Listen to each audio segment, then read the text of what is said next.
दिन श्री कृष्ण और अर्जुन बातें करते हुए महल से दूर निकल गए। मार्ग में उन्होंने एक गरीब ब्राह्मण को भिक्षा मांगते हुए देखा। अर्जुन को उस ब्राह्मण पर दया आ गई, अतः उन्होंने उसे सोने से भरी एक सिक्कों की थैली दे दी।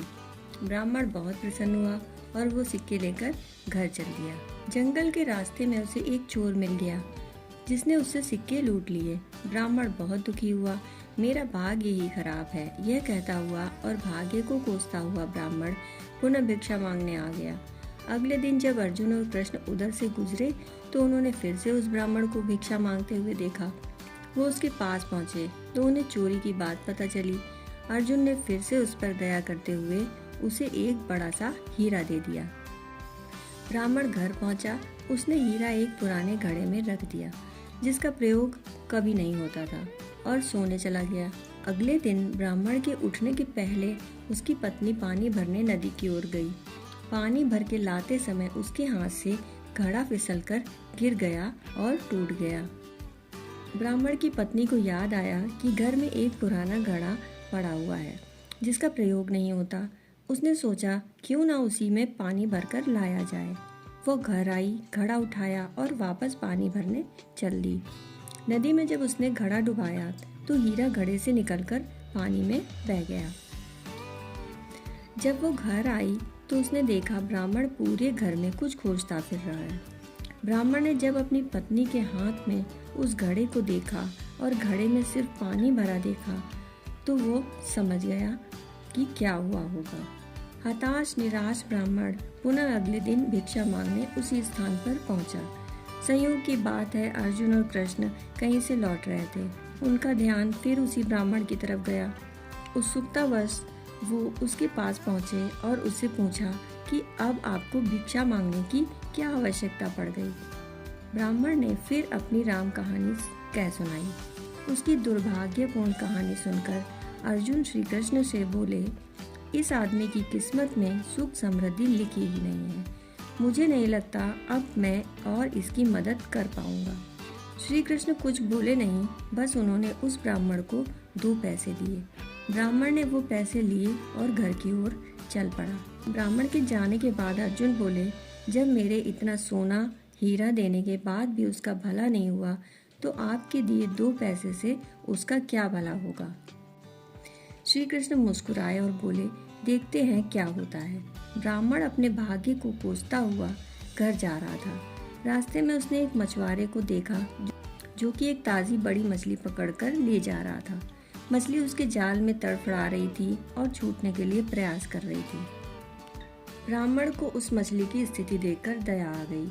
उसने सोचा, इस 2 पैसे में मेरा क्या भला होगा, क्यों न इससे इस मछली के प्राण ही बचा लिए जाएं। ब्राह्मण ने वह मछली खरीद ली और उसे पुनः नदी में डालने चल पड़ा। नदी में फेंकने से पहले उसने देखा कि मछली के मुंह में कोई बड़ी वस्तु अटकी हुई है जिसकी वजह से वो सांस नहीं ले पा रही थी।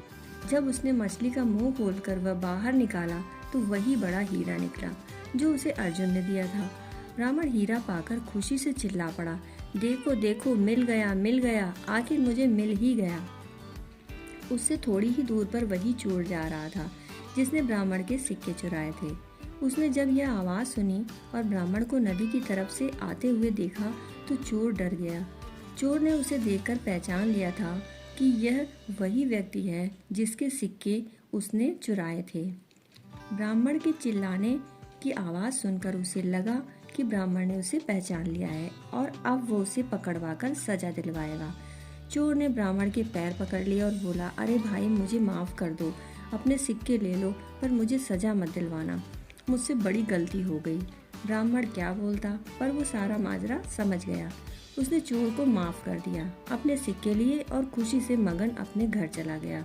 अगले दिन ब्राह्मण सीधे अर्जुन के पास पहुंचा और उन्हें सारी बात बताई। ब्राह्मण ने अर्जुन को धन्यवाद दिया और चला गया। उसके जाने के बाद अर्जुन श्री कृष्ण से बोले, हे प्रभु, यह क्या चमत्कार है। मेरे सिक्के और हीरे तो उसकी सहायता नहीं कर पाए, पर आपके दिए 2 पैसों ने तो कमाल ही कर दिया।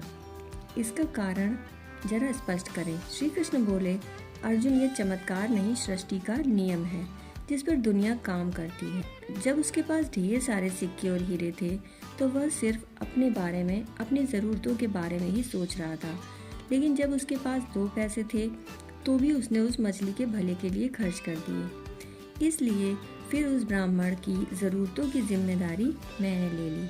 हे अर्जुन, सत्य तो यह है कि जब तुम किसी दूसरे व्यक्ति के दुख दर्द से द्रवित होते हो या अपने सिवा किसी और की ज़रूरतों की चिंता करते हो, उन लोगों के दुख दूर करने और उनकी ज़रूरत पूरा करने का प्रयास करते हो, तो तुम भगवान के कार्य में हाथ बटा रहे होते हो। फिर तुमको अपनी चिंता करने की कोई आवश्यकता नहीं। तुम्हारी ज़रूरत भगवान खुद पूरी करेंगे। दोस्तों, कहानी सुनने के लिए आपका बहुत बहुत आभार।